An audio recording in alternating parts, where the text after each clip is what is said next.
Hey y'all, I'm Calabria and welcome to Black Girl in a Semi-Classical World, the podcast for all singers across the vocal diaspora.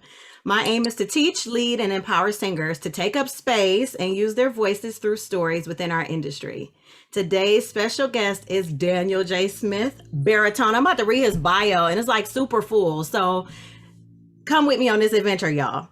Daniel J. Smith, baritone, is a native of Raleigh, North Carolina. He is a graduate of George Mason University in Fairfax, Virginia, with a Master of Music in Vocal Performance in the studio of distinguished university professor Patricia Miller. Under her leadership, Smith studied in Amalfi Coast, Italy for 3 summers. He is an alumnus of Winston-Salem State University, Winston-Salem, North Carolina, where he earned a Bachelor of Science in Music Business. Most recently, Smith joined the cast of Stirring the Waters Across America in February 2020. Stirring the Waters is a multimedia touring production illuminating the civil rights movement for new audiences. Conceived by Nolan Williams Jr., an American composer, Smith was also a member of the Ensemble for Divine Hamer Gray, a new American musical which is in development. Story compilation, lyrics, and music by Nolan Williams Jr. In May 2019, Smith attended the world's largest convention and vocal competition for musical theater and classically trained singers, the Classical Singer Music Convention. Smith was joined by singers from Japan, Canada, Australia, Uganda, Pakistan, China, and the USA. Smith made it to the second round of the musical theater division and advanced to the semifinal round in the classical division. Smith will be joining the Kennedy Center's production of Slopera, a bite-sized opera for children and families to be performed at Washington National Opera and Kennedy Center events in the spring of 2021. He will also be releasing his debut single, Destiny, on June 10th, 2021. Everybody give a little round of virtual applause for my mans. Woo woo! So you'll never need like a hype man if I'm like introducing you. Like I'm not. Like it's so fun. It's just so fun. It's great to have you here. We got a fellow Winston-Salem State University alum, a fellow Ram in the house. Yes, SU.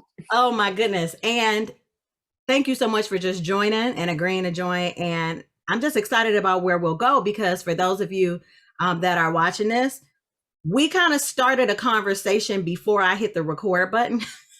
And I was like, oh, wait. I got to bring it back. So it's just going to be a good time to vibe with you.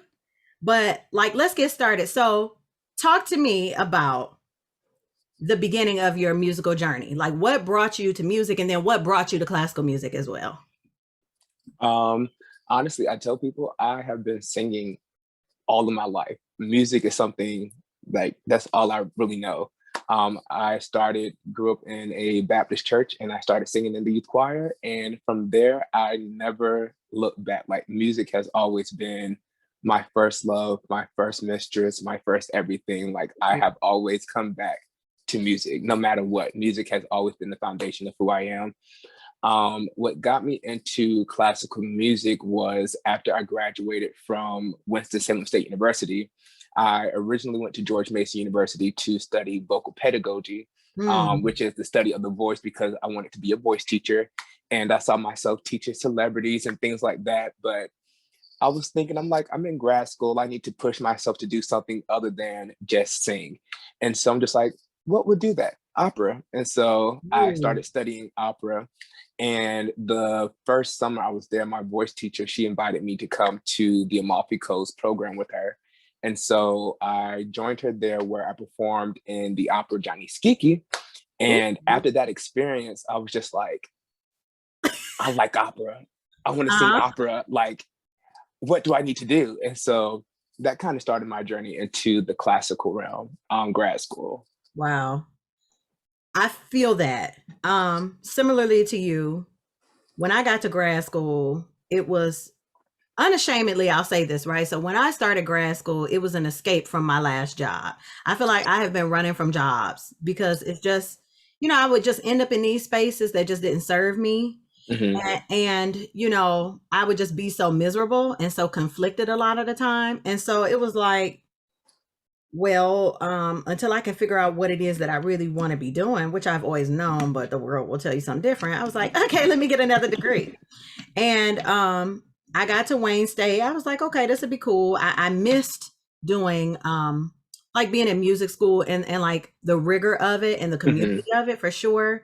But then I got there and my teacher like basically like showed me a whole new way of life. And then we had opera workshop. Did you guys have something similar, opera workshop or a studio program? Yes, we had studio. Okay. Yes. Hmm.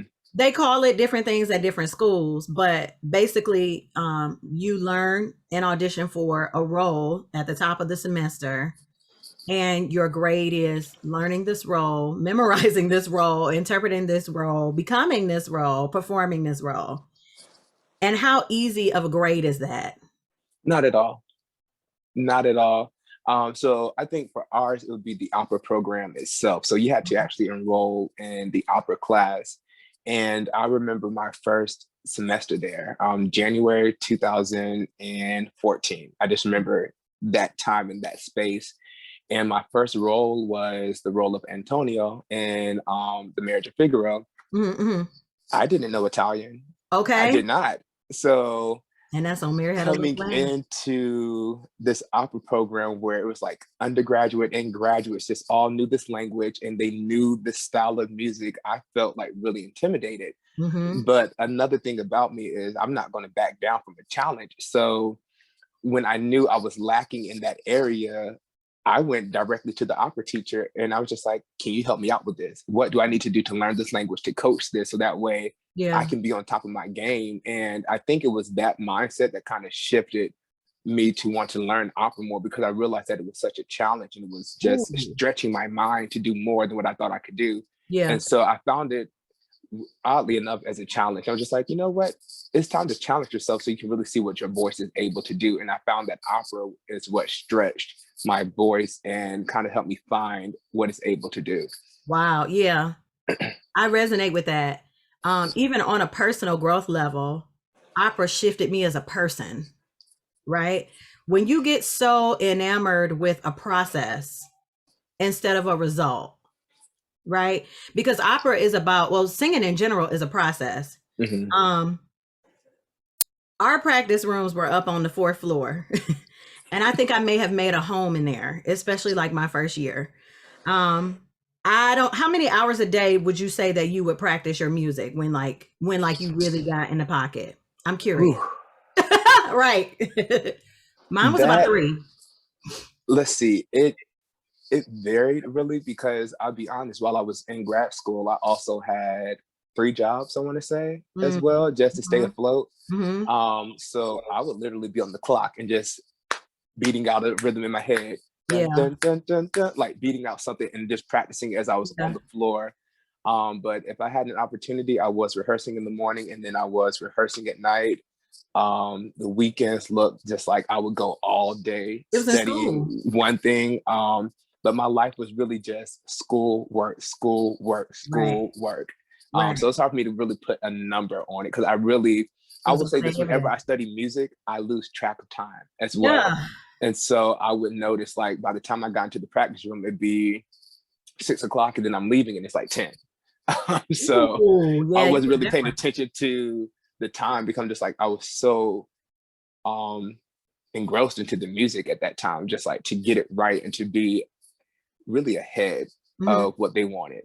Mm-hmm. So Mm-hmm. Because the expectation at that point is high on you. You know what I mean? Especially if you're given a role, the expectation is high and it's like, oh God. Now, you have to meet that bar. And in a lot of mhm. cases, it's like, because I'm a musician, that automatically makes me sort of a perfectionist. So I'm going to exceed that bar in a way. I think for me, it was about maybe a 3 hour, close to 3 hour rehearsal period on a regular basis, but Mhm. definitely 2 hours a day. But they weren't straight. Mine weren't straight. Like I would come for an hour, it could be between noon and 1, but then I'll come back at like 5 to 6 because rush hour traffic was too bad. I didn't feel like Yeah. eating home and that. And what was the point for me to go home and just like take a nap? So I would Right. just like force myself on that fourth floor. And a few times I'm not even gonna lie, like I did fall asleep in them practice rooms. I got locked out one day, my keys and everything were in there. So I had to call campus police to unlock because it was like a weekend day. Um, yeah, like I really made a home there, but now I can appreciate the space that was created for me to get the kinks out.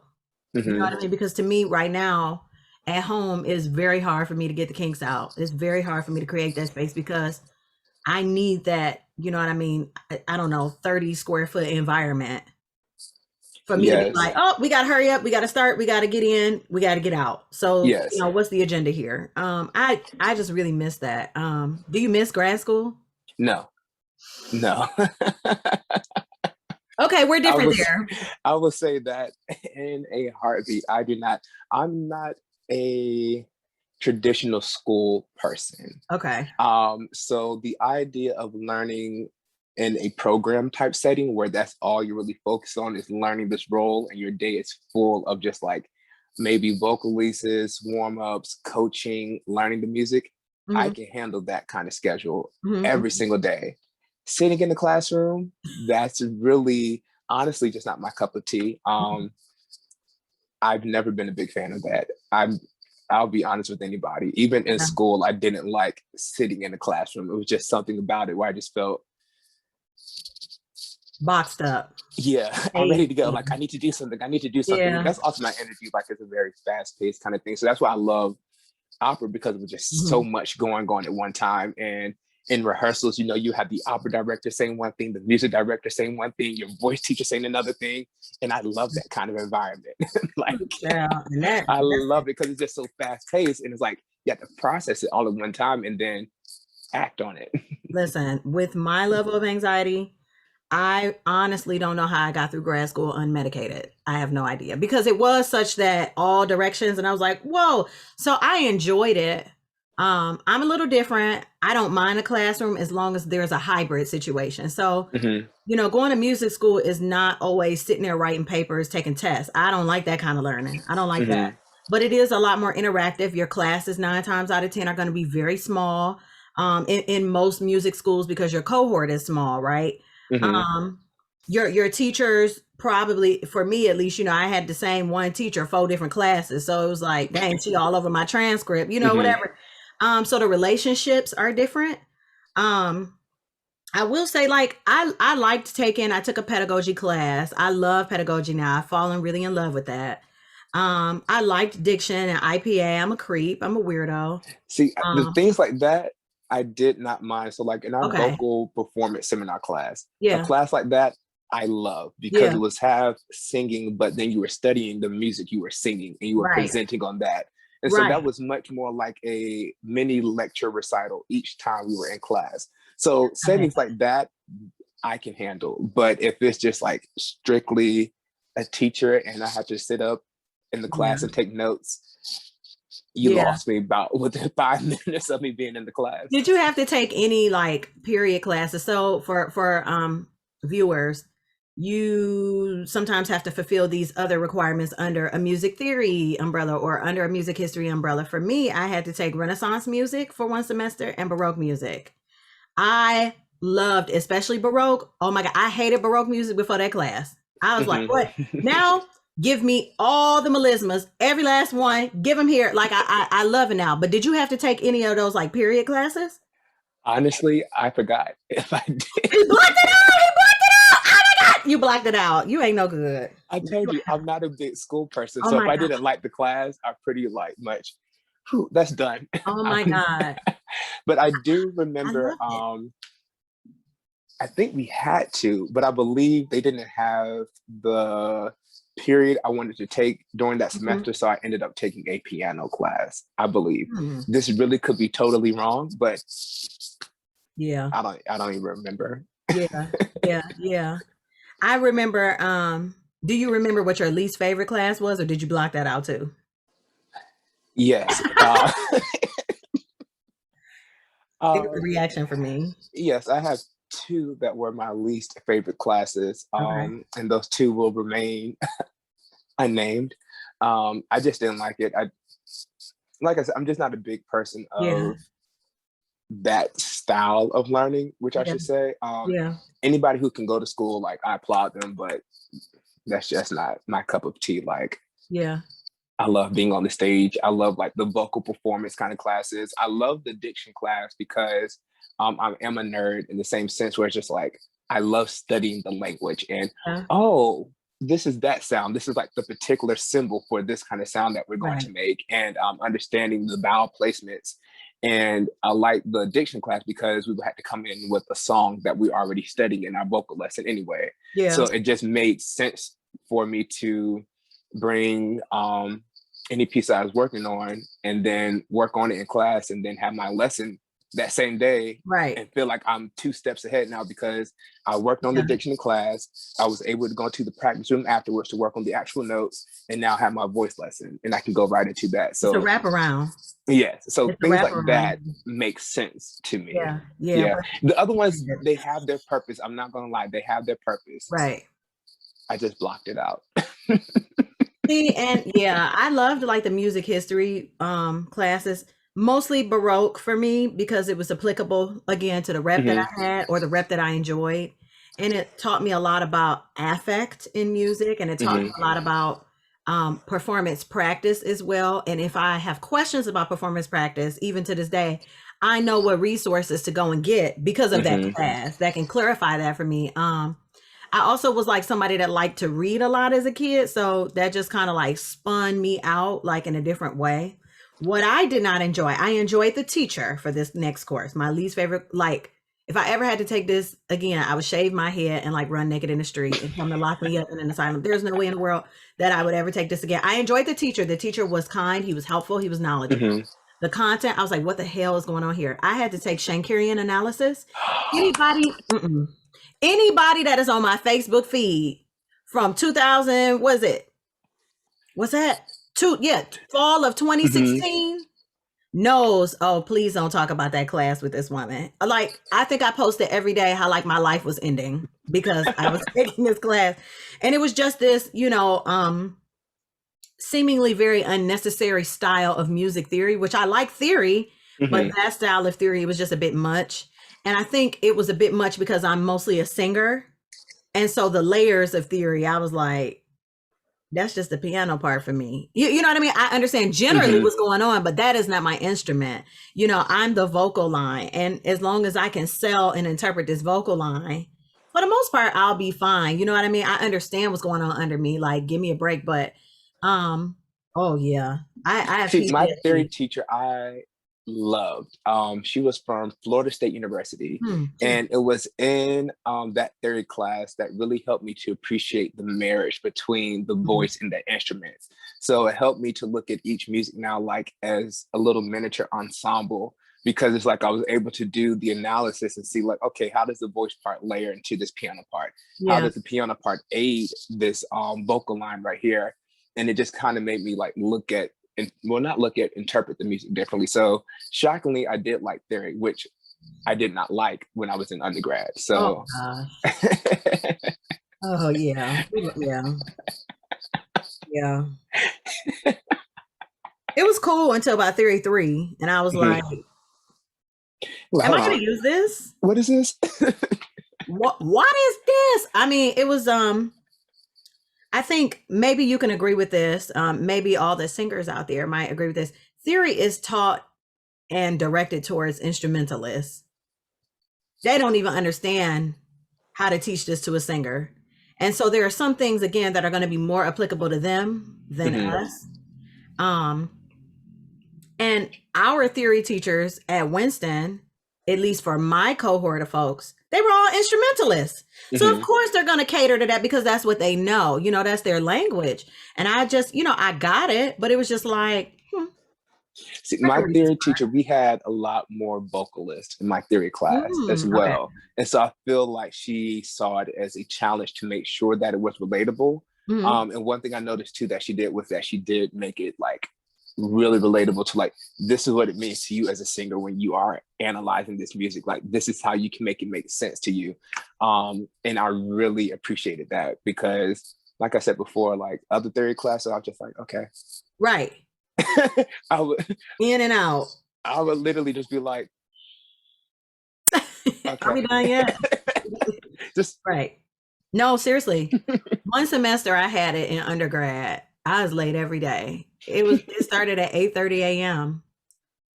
I'm much better about life now, but please don't talk to me about no staff meeting, no class, no nothing at no 8:30 a.m. Who's up? Like mentally, I really don't turn on before about 9:30. Mhm. You know what I mean? So I would be there, my vessel would be there, but my spirit was right up in Ram's common sleep. So it was just kind of like, help Lord, I want a biscuit this morning and I gotta sit in here. And it was just a lot, but ooh, we thank God that we did it anyway. Yeah, I'm pretty sure I made it through some of them classes like by the hair on my teeth. Uh-huh. By the skin of my teeth. Same. Because I was late all the Like, time, right? So I hate to sound like that, but when it was early like that, I was like, wait a minute. Or if it was a Friday at 9 a.m., I went to the club Thursday night. The shuttle took me to the club freshman year. I was one of them, y'all. I tell y'all my story. I found Christ. No, I'm kidding. I mean, I always knew Christ, but you get what I'm saying, right? uh-huh. Yeah, and Thursday night, okay, we go out, get in late. My homework is done, but you want me to be in class at what time? Can I wear my club clothes? I just need to brush my teeth a little bit and get to where I gotta go. Good Yeah, I'm time, pretty man. sure I was late all the time. Like early morning classes just never made sense to me. Yeah, me either. Which is funny now because I can wake up early and think nothing about it. 6 And it's a.m. just like You looking at the wall. Yeah. I'm waking up at 6 a.m. just to meditate now. Just like, Oh, okay, cool. nice, What's nice, up? nice.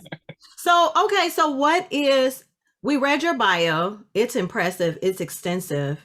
I'm glad that you have actual gigs lined up for spring of 21. That has been challenging for me in a different way. I'm a come as they come kind of person right now. Hmm. And I think that's just a personal journey, and I can no longer blame it on COVID because there are things that I could do to be a little more ahead of it, and I'm Hmm. choosing not to for whatever reason. I personally am choosing not to. But what does like besides the gigs that you have, what is your state of mind and body in performing opera right now? Is it the same as like how you felt about it in grad school? Is it even more like on fire, inflamed, or whatever? Or has it just completely just changed? Ooh, let's see. If that was a lot, we can break No, it down some it more. the thing is, it hasn't changed in a sense. It just more so evolved. Okay. Um, and I say that in the sense of after grad school, I was so focused on opera, opera, opera, opera, opera, opera, Mhm. opera, opera. Grad school makes you that way. And then about a year or so afterwards, after graduating, I began to do more so theater work, like with Stirring the Waters Across America with Nolan Williams, um, which wasn't necessarily opera, but more so theater based. Mm. And I realized I'm just like, I cannot limit myself to just opera when I literally can sing, like not bragging or boasting, but I can sing all genres. And Mm. I had a love for other genres before I had a love for opera. Hmm. And so now it's coming back, I guess, full circle because it's just like, I don't care if it's opera. I just want to brand myself as a singer, Come on, period. somebody. And so that's where my mindset has been now. It's just like, yeah, you can catch me singing opera, but you will also catch me singing musical theater. You will also catch me doing my own stuff, which is going to be debuting in June. So just like, I'm not limiting myself anymore to opera. Like, you're going to get the full package of who I am. And it's a Yeah. lot. And I like that. Like, it's a tough pill to swallow. So it's Hmm. good. That's how it should be. Is there you know what? Was there a period where you felt guilty about that? Because I had a Yes. period of guilt. It was this thing of you're not serious enough. You're not taking it serious if you're not Mm. just Hmm. all on opera. And that's how that's always kind of playing in my mind, Hmm. that I wasn't taking it serious. And in reality, the world is shifting now and everything is shifting where even these opera companies are wanting you to be more than just an opera singer themselves. And so it's just like, I'd rather brand myself already for what you're going to get versus me trying to come into your program as just an opera singer. Like, I want for you to know that you're getting a full package here, because I I'm not just limited to just opera. Like, I grew up in the church. Like, that's an easy, I can easily go back into singing, like inspirational gospel music and that style, but I'm no longer limiting myself. And I feel like that's the shift that's happening. And I feel like because of the pandemic, opera companies are realizing that, like, they cannot just limit themselves to this one style, that they have to now brand themselves to move differently and offer different types of programs as yeah, well. to make it look just more attractive to the Hmm. everyday human. I have this conversation a lot with people, and this is not to go over the cliff, but I guess just to go there. I know a lot of people. Most of my closest friends are musicians, but I have a crop of people that are not musicians at all, and so they don't necessarily speak the language. Um, but traditionally, we know, and anybody with a brain understands. Traditionally, opera has been a very exclusive, not in a good way, art form.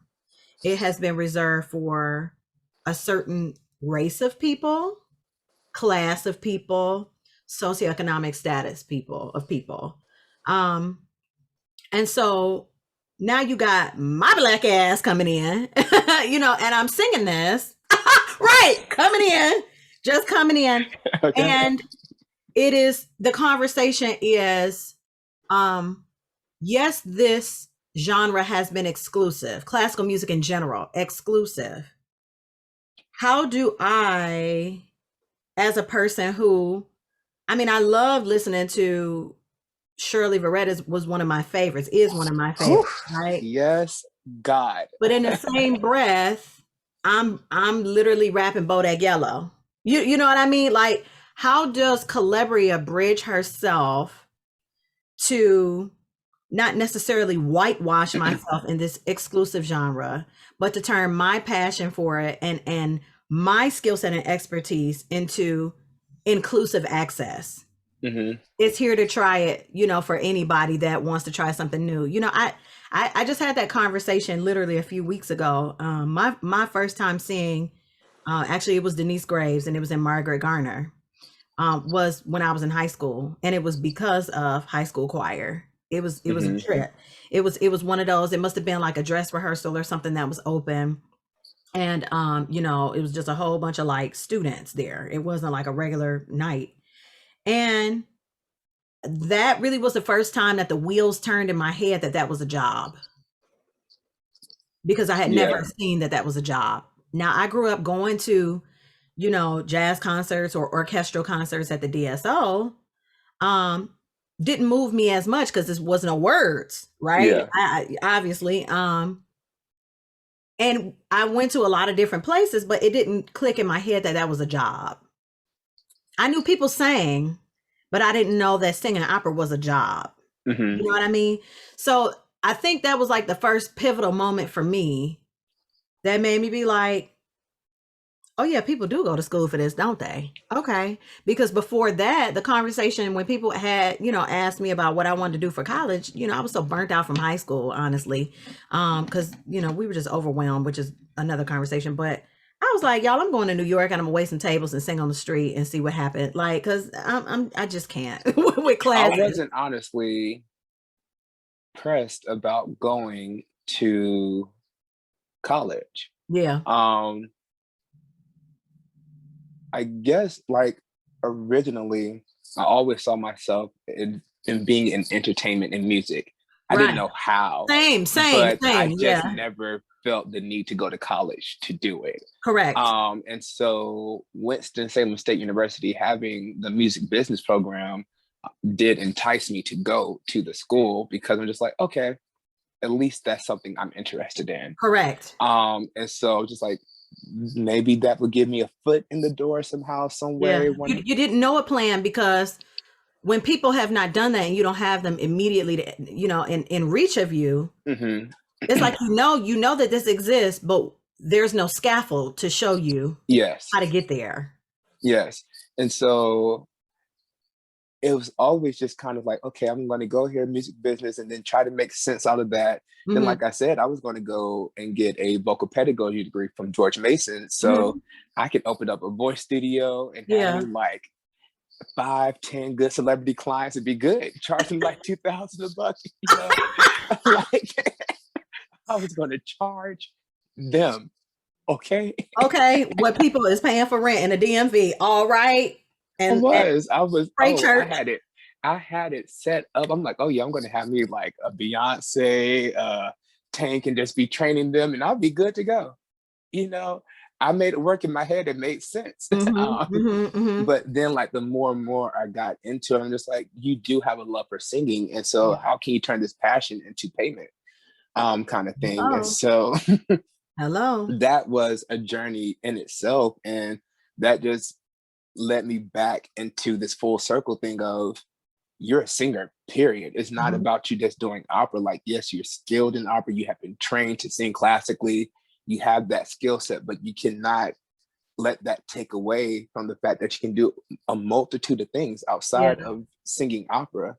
And Yeah. so that's been a journey in itself as well. Yeah. Yeah. Oh, I felt that. So are you teaching? Yes, Okay, but you I don't am. have 2,000 a month clients, right? No, That's okay. We're on our way. no, no. How many people would you say that you're teaching now? Right now, I reduced it only to one.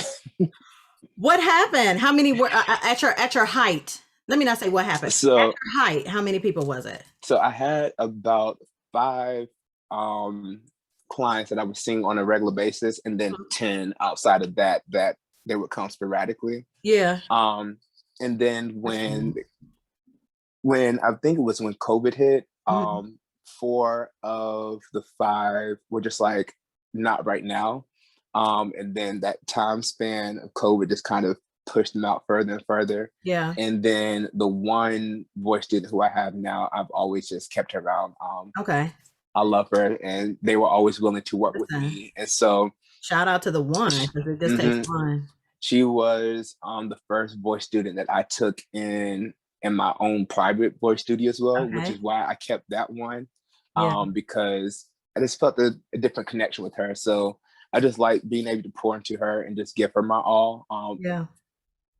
Not really open right now to teaching any more students right now Mhm. until probably later on in the year. I just have a lot that I'm trying to get right with myself. Like I said, this journey is starting to lead me back into performing again. So Yeah. I definitely want to be able to enjoy that without the Added pressure and of commitment. trying to teach voice students, because being a voice teacher is a commitment. Oh, You I have to be sacrifice. dedicated to that student's journey and what they want to accomplish with their voice, and it can't be about you. Like, you're really just there to assist them. Hello. And the other thing is Hello. too, you have to realize, like, am I even a good teacher for this student? Like, Mhm. I can't sit up here and say like I'm so good I can teach anybody. No, that's wrong. I can't teach everybody. So Yeah. there's been some students I had, and we only worked together one time, and I'm just like, maybe you should go find somebody else. I don't feel like I can teach you. Yeah. But Now, that's do you just have being a honest. referral system? Like, Yes. for those people that may not be the best fit? Yeah. So with that Okay. one, I was involved with another teaching company. So I just used that to help them find somebody else. Yeah. With this one now, with my own personal student, I do more so like, I don't want to say audition based, but I have to hear you first All to right. see. And Standard. I think and that's just because I noticed my teaching style is more so for someone who wants to sing, not someone who's just, oh, I'm interested in singing and want to do little things here. Like, I Yeah. know my directness is going to be treating them like they're a singer and they're about to go sing on the stage somewhere the That's next day. right. You have So, to define who you want so that you can repel who you don't want. That's mhm, business. That's any business. Even, companies, Starbucks does that. They're mhm, very clear about their ideal customer. Um and people cringe when I say customer. Let's go ideal client, right? yes. People cringe. I mean, nomenclature is everything, but um yeah, like you have to be very secure and very clear about who you do want so that you don't get who you don't want or who is not a good fit for you. That's real. Because energetically, like, if you don't want that kind of student, and Yeah. then you take them on, That's all you're gonna you get. only doing yourself a disservice at the end of Mhm. the day. Like, they might not even know that they're not getting The your full you. the full Yeah. you. Yeah. Yeah. You Yeah. know, Yeah. they don't know, but just like, I cannot do that to someone. Mhm. And I try to tell people all the time, like, there are a lot of voice teachers who just teach for the money, and it's easy to go find them. Oh Just not God. with me. I'm not going to take your money and there's not some kind of chemistry there where we can work and grow together. Yeah. Because just as much as I'm teaching you, I'm learning from you as well. Yep. So it's just like, that's the kind of voice students I like to take on, where I know, like, you are going to challenge me and I'm going to challenge you in this situation. Like, I'm never just a teacher, I'm always a student in whatever setting I'm in. Come on. Listen, ain't that a word? Oh, I love that. I love that. I also want to like kind of just briefly rewind. You said that you were scaling back because of a lot of things that you have coming up, because this experience currently has pushed you back into more performing. Let's talk a little bit more about that fine line between being a teacher and a performer, because I don't think we talk about that line enough. And at what point do you have to be clear about the definition, like the core of what you do, instead of, I got to work 50, 11 jobs just to make it?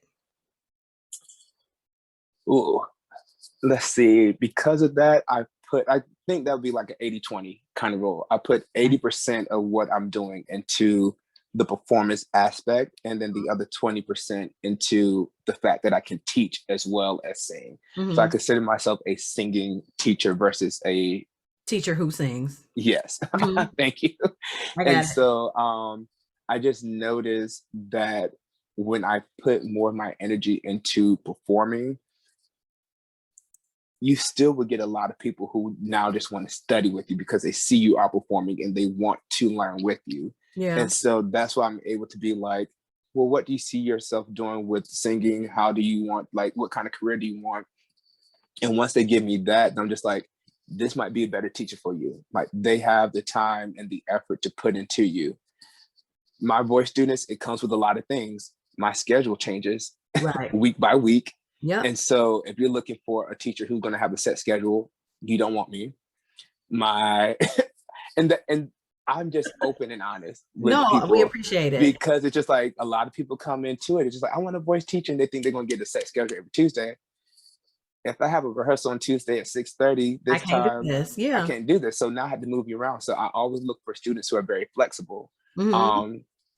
That's a big thing with me. And then I also look for students who are coachable and teachable, Mm-hmm. and who are ready to learn and grow their craft. So I noticed that I put more emphasis into my performing, and then me teaching is like a giving back. Because in a way, like I said before, like, me teaching voice sharpens my skills even more. It So does. like the technique, breath, language, anything like that, because you're teaching it to somebody else. And as you're teaching it to someone else, you're just like, hold on, wait a second. Let me review. Yeah. Let me review this again, because I forgot what exactly this means for you. Mm-hmm.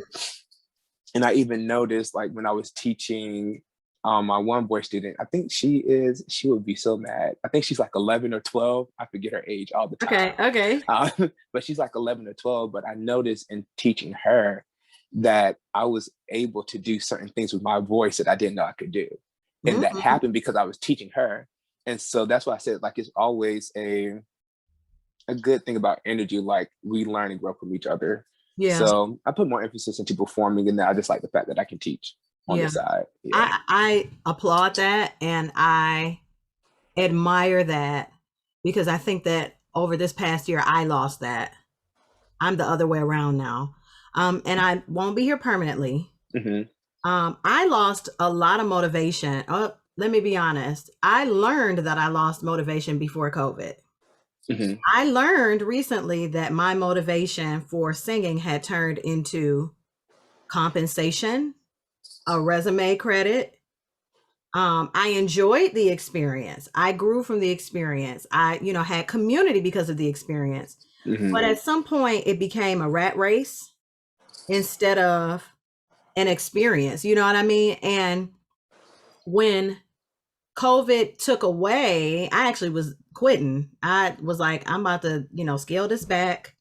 I'm going to school for speech pathology, which I started, and I started the prereqs and happily dropped out in December of 2020 because I was like, I'm going back to singing, right? Mhm. I just boring. But when the schedule became unclear to sing, when the compensation was no longer there, when that motivation for whatever was no longer there, I just could not motivate myself. And I still struggle motivating myself to, like, I got to practice. Now, don't get me wrong. I do get calls. And I'm in decent vocal shape. I would say that my teacher would kill me if she heard this. I have done enough to sustain. Okay. I haven't done enough to necessarily progress, if that makes any sense. So I admire that about you, and you saying that and being clear and honest, because as you're a student in any situation, I'm a student in this chair too, listening to you. Oh. And it's teaching me, getting back to the why of what I do. And the why can't always be this check. The why can't always be, I just need something to do. I just always got to have something to do. It can't be that. It is a conduit for my gifts to show through. And I don't want to quit it, and I don't want to stop. I think I just need to reframe my approach to fit the world that we're currently in, instead of trying to use the old techniques and motivations for the world that we have left. Yes. Yes. I feel like with what's the word? COVID. Okay. With with the pandemic, it definitely shifted my approach, because I was like you, like, if I'm not singing, I'm not getting a check, that means I'm not eating. That means I'm not X, Y, and Z. That means certain things are not happening in my life. And then, like you said too, if I don't, my resume, like everything was about, resume, because it's just like, what was your last thing? Oh my God, that was 6 months ago. You need to be doing something. You need to be doing something.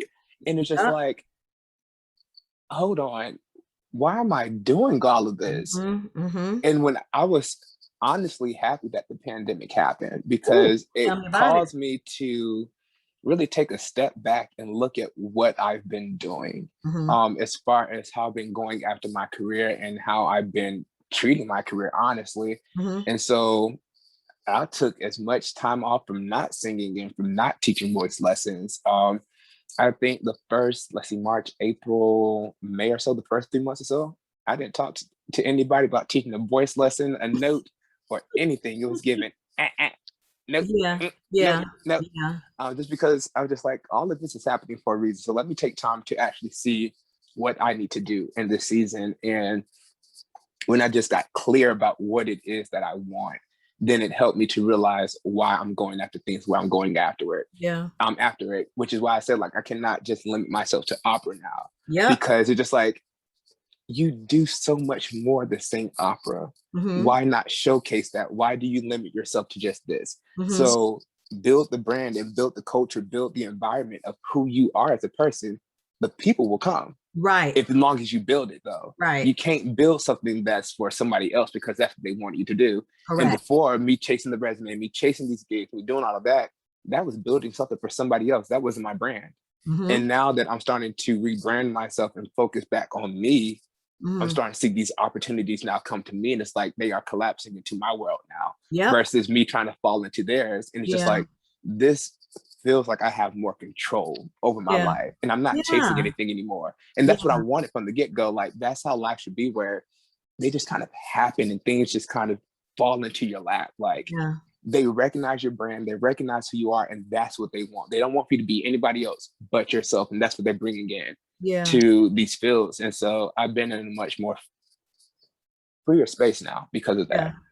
That's the law of attraction. Yeah. So I'm big on spirituality, very big. And what you seek and your intention is going to be what you get. You know what I mean? And if your intention is selfish because you're so tunnel visioned on a check, which I get like that. Hmm. You know, to some degree, I was raised like that, right? And then this world doesn't support not being like, you need to get paid, you need to get paid, you know what I mean? Like that for me is the messaging that I have, right? And that's what happens too. And especially, I remember before going to Winston-Salem State, and people were asking me, "Oh, what are you going to study?" I'm like, "Music business." Well, don't you want to study music education so you can have Oh, a so secure you can job? get a job. Don't you want to da so you can have good pay and blah blah blah blah blah? And I'm just like, I'm gonna do what I want to do. if I do not go for music business, I'm not going to school at all. There you go. And that's what people, I never said these words before, but that's what it is. If I didn't go for music business, I felt no need to go to school. Like, Yeah. Yeah, that's real. Real for music was what? the music was the only thing that kept me in school. Correct. Honestly, that was the Correct. only thing that kept me afloat. When I say music has been my first love and my only love and Mm-hmm. everything that I return back to, Mm-hmm. Mm-hmm. that's actual factual. Like, my mom and dad even said when I was a baby that I didn't really cry, that it was almost like a melodic sigh, like, ah. I've been singing all of my life, and Yeah. that's all I know. And I realized that it's not really about the singing, but Mm-hmm. it's more so about the purpose that goes into singing and what you're able to do with singing. And so when I'm able to just spread joy and hope and love and allow people to detach from whatever reality that they're going through at that moment, Mm-hmm. just for a few hours, just to listen to me, I'm grateful for that. Yeah. Because I realized that by them hearing my voice, by them hearing this music, that could be the very thing that they needed to just relax, You strike me as a be healer. free. You strike me Yeah. as a healer. There's I'm not going to say much because I need to patent this information. However, I have determined that there are specific gifts that are out there, and everybody has a gift. And I think that there are more than the ones that I have figured out. Mhm. And one of the main ones on there, which I am not, you sound like a healer. Your healing, that is a gift, right? And because you are healed through the conduit, which is music, others receive the healing as well on I'm another level. I'm very big on that. Honestly, like, it's more than a performance to me. Hmm. I really like, before I sing and before I do anything, my biggest prayer is that God will sing through me. And that's why my Instagram name became Life as a Song. Hmm. Because the full quote that I came up with was, "Life is a song. I'm just asking God to sing through me." And it's like, no matter what I'm doing, I just want for people to experience God, because I feel like music is the gift of the gods and the angels and just like this heavenly realm. And it's just like, who doesn't want to hear this? This is the only thing that I can do and go over to any country and it'll be received. You don't Yep. have to know what I'm saying, but as long as you can hear the sound of my voice and the music that's being created, Yeah. your life can be impacted by that. And to Hmm. me, so just like, that's powerful to have that kind of power in your hands and in your voice. Hmm. And I love sharing that with other people. And I realize even more so now, like, beyond the check and all of that, I just love doing that. I just want to share. I just want you to take a moment and detach and just let go of anything that you could be worried about this moment and Yeah. just enjoy this music, feel whatever I'm saying, just be in Yeah. this moment. Don't think about the past, don't think about what's going to happen in the future, but just be in this moment. Yeah. And I found like when I'm able to get to those places with the audience, it's just like this certain synergy that's happening on the stage between you and the audience, because it's just like they're in the palm of your hands and you can feel it, because Yeah. they're sending you all their energy. It's like, oh my God, what is he going to do next? And it's Yeah. just like, oh my gosh, take this love, take this love, take this love. You get it, you get it, you get it. It's a powerful tool that you have chosen to use for good, because you can choose other ways to wreak havoc. You know what I mean? Yes. Um, oh, that is powerful. That's like when we talk about going back to the why, that is the why. Hmm. Yeah, that's just a piece of the why. That's not the big picture. That is just a piece, because the other parts of the why are just as impactful. as Hmm. that. It is your way of service. It is your method of healing the world around you through what you do. Because And I feel like the biggest thing too is just like, if you're going to do it, be the best at it. hello, And so it's period. like, I've tried other things that doesn't work for me. Hmm. That's why I keep saying like music has always been my purpose. And so it's just like, okay, if this is your purpose, what's deeper than singing? What's deeper than just Yeah. music? It's a service, because at the end of the day, you are giving of yourself when you are on stage. Hmm. You know, like, you are in a place of service, you are in a place of entertaining. People are coming to you for a reason. They're Hmm. coming to you to enjoy, to escape, to get away. So just like, God, if this is how I serve, then I'm going to be the the blankety blank blank blank best at it. Right. And that's on who? Mary Had a Little Lamb. Mary had a little lamb and a Listen, goat. I'm so look, serious. it's Like, true. It's true. It's true. And that is how you know that you're operating in your zone of genius as well, right? I don't know if you're familiar with that. I cannot quote whose intellectual property this is, but it is out there if you just like Google it. You have four zones. You have the zone of incompetence, mhm. clearly incompetence, that says it all. Zone of competence, you're okay at it. You probably don't enjoy it. Zone of excellence, you're good at it, as passing. You probably still don't enjoy it or get much from it personally, though, on a personal level. And then the zone of genius, where the stars align. You are impactful, you are impacted by what you do. This is what you do. And when you are operating in that zone of genius, you are unstoppable. And like you said, you attract the things that you want it to come to you, instead of you on this rat race looking around. We got to get real as a people about our zones of genius. I think people in general, right? So everybody needs to get in touch with that. But especially for like black and brown people who, um, for example, like my grandfather retired from Chrysler. They, Mm. they thrived during that time. He's from Detroit, but like my grandma's not. So they came up here during that great migration period because of a job. And because, the South was and still is off the chain, right? And so they were escaping for a better quality of life. And my granddad, he worked at the plant and he retired from the plant and made a good living from the plant. And my granddad and grandma, they have kids, my mom and my uncle. And what was instilled in them, of course, was hard work. Now we have a generation that has an opportunity to go to school for said work.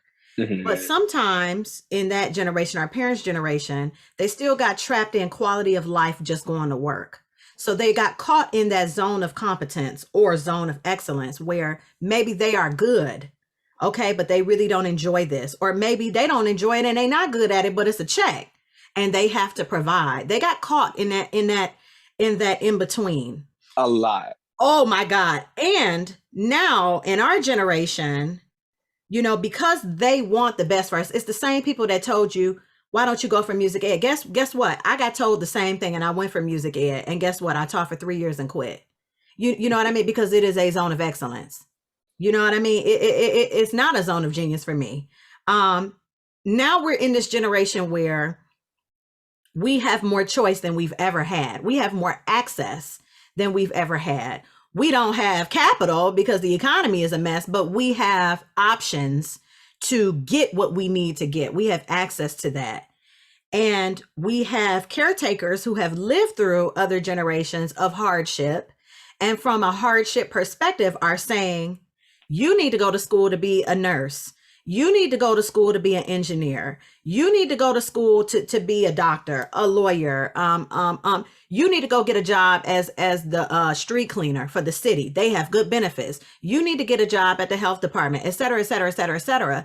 Instead of, what do you think you want to get a job doing? That's the conversation that needs to be had. And it's because they had been placed in a zone of competence and excellence. They just care about you and want you to survive and thrive. But am I really thriving if I'm not happy? That's And honest to God, what I do, I can't even look at it as a job Correct. because to me it's purpose. Mm-hmm. Like there's nothing else that will wake me up at 6 o'clock in the morning. I wouldn't even wake up for an 8:30 class. That was a job, teaching. Right. That was a job. But to me, like purpose can wake me up at 6 o'clock. I'm just like, what you need? What's up? Mm-hmm. Like being, and I'm so grateful that I've had the experience to like halfway do what I love. Like I still had to work other jobs, of course, to make ends meet. Like, don't get me wrong, I'm For not where I now. want to be yet For for now. Right. now. There you go. But I will wake up sometimes like at 4 o'clock just to be ready for a 5:30 call in the Mm-hmm. morning. Mm-hmm. If a job asked me to do that, I would have looked at them and I'm not laughed. coming. I walked out of jobs because they asked me to do some crazy stuff. Yep. Like I know how to respond to jobs, and they get the competent level of me. They get a very much so I'm not doing it, and I'm good Yeah. easily. But when it comes down to like singing and being in this environment of music, it's just like yes, yes, yes. Mm-hmm. What do you need? Like I can do that. What do you need? Yes, I can do that. Like you need me to learn the song in a week? Okay, yeah, sure. Yeah. I don't think about it because just like they gave me the music for something. Okay, I'm learning it right then. Mm-hmm. Mm-hmm. Had a job, gave me a package, said we need for you to read this before you come into work. I ain't got it, boss. which hold on, which email did you send that to again? You said I don't think I got it. Did Listen, you okay.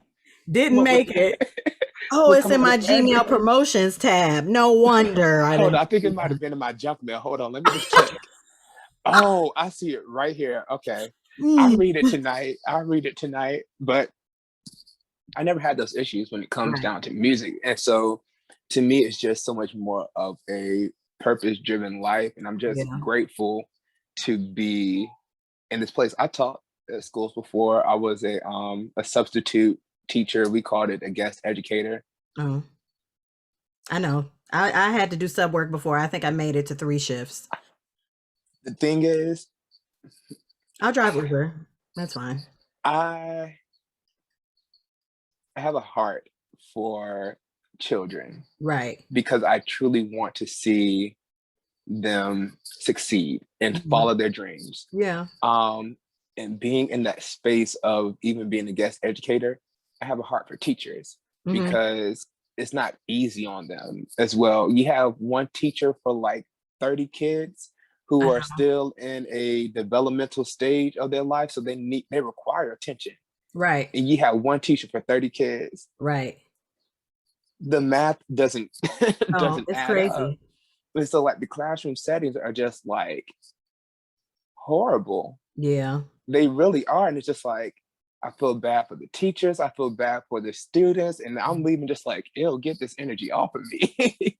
Like, what It's did a I just crippling. read? It's a crippling, It is. debilitating. And I'll be honest with you, being a regular classroom teacher was easier than being a sub. Because if Mhm. nothing else, you set the parameters for your classroom, you can set the relationship building, and that makes your year easier. But when you just Joe Blow walking in off the street, you could be walking into World War III and you wouldn't even know. And all wars is not physical. That spiritual warfare ain't nothing to play about. I done walked into the battlegrounds of Yeah. you would need the Navy, the Army, Yeah. Air Force, all of them. Just Like just to attempt to win. You still might just not to even attempt be to okay. win. And the thing is, like, I have applied for 3 music teaching jobs up here in Yeah. the area as Yeah. well.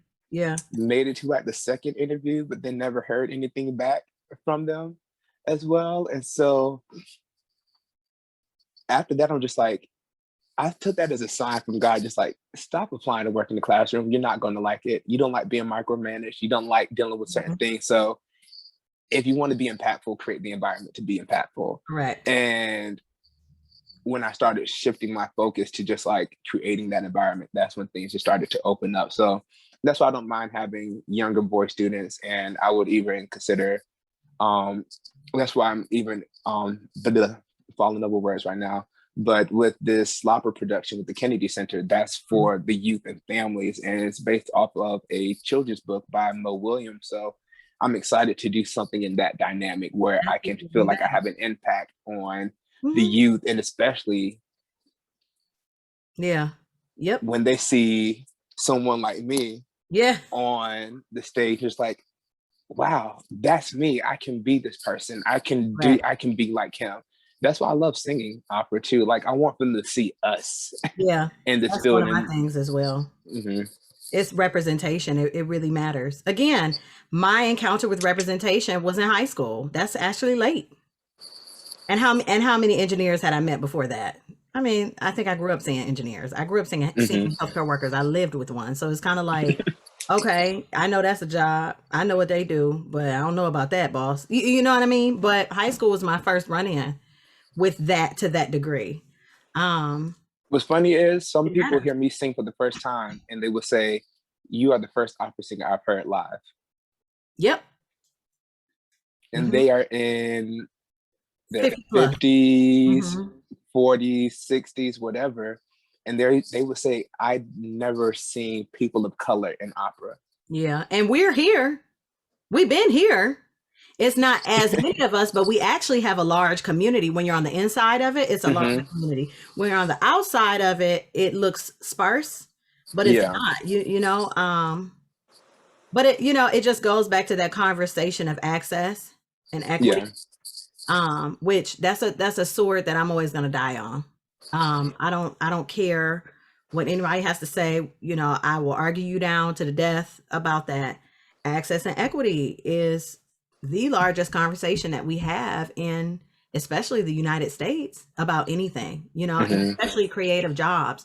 Again, we're a generation that is now being more empowered than ever before to be a creative, right? And so before, a lot of these options, that wasn't as big of an option. You know, you had people in civil rights movement who own their own businesses. And, you know, of course, that's a creative venture to some degree, but you know, some of that was, you know, sheer determination. You know, some of that was I kind of fell into it, you know.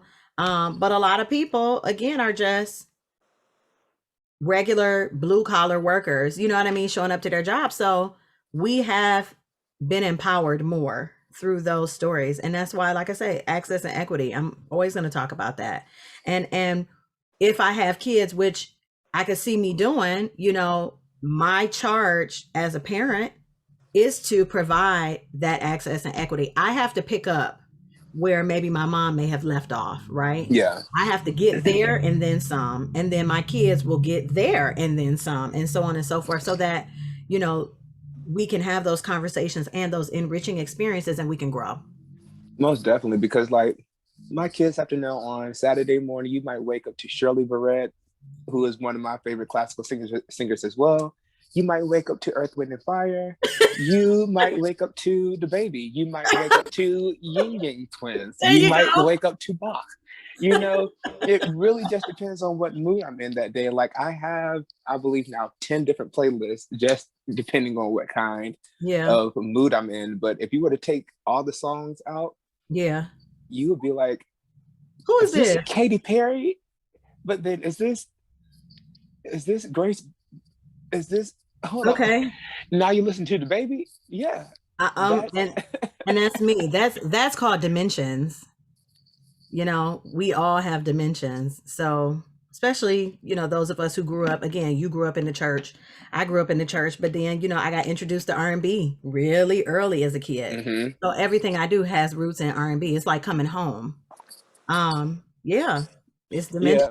And I feel like another thing too, and what I try to do is like, I know people know I sing opera, but I try my best for people to always see me in the true light.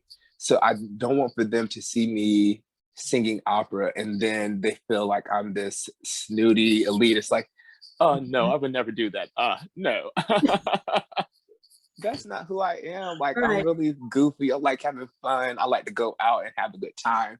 And I want for people to see that because I feel like a lot of times too, they feel like opera singers in the opera world is only meant for a certain kind of people. Right. Like, trust me, if I'm there, I'm showing up 100% myself. I'm not hiding. Approachable. Yeah, You and know, like, approachability. like I'm approachable, but at the same time, I'm not going to try to put on an air for Mhm. someone. I'm not going to try to act a certain way. Like, the only time I'm going to act is on stage when there's a coin involved. And that is on period. Okay. You know, but Listen. like outside of that, it's just like there's no need for me to act like you're going to get me. Like, I'm going to always be myself. So I love for people to be shocked by the fact that I sing opera, because I feel like that makes it more relatable. Like, oh wow, you sing opera? Like, yeah, come to my show. Yep. Come out. I'm like, oh wow, like I can come, like, just wear anything. Don't feel like you have to Bridging. dress up. Yeah, yeah. You know, like Yeah. if you want to get dressed up, you can, but You don't don't have feel to. obligated to. Like, Yeah. just come and enjoy. And I've had so many friends throughout grad school who would just come to my show and they're like, we had no idea what you were saying, but oh my God, it was Uh-huh. amazing. The music was beautiful. And it's just like, I love feeling like I planted a seed in their life just Right. to maybe try it again, or to go to a different program, or to listen to opera now, or to just broaden their horizon, not just with opera, but just in different areas of their life as Right. well. Right. Yes. Oh, this has been so good. Real quick, tell the people where to find you online. So if you want to find me, I'm just like, if you want to find me, I am on Instagram and Twitter, which are my two favorite places, at DM underscore life is a song. That's DM underscore life is a song. On Facebook, my name is Daniel J. Smith Baritone. But that will be changed to Daniel D. Minor after I release my single on June 10th. Hey, there you go. Are there any final nuggets that you want to leave with the people? Hey, honestly, get serious about what you want and be clear Mhm. about what you want, and know that it will come to you. But you have to be really honest with yourself about what you want, and then go after that. That's a word of intention. That's powerful. Thank you so Yes. much for being a guest today. This was a Thank you so much for blast. having me. I really enjoyed this. Ooh, and everybody, that's a wrap. We will see you for our next episode. So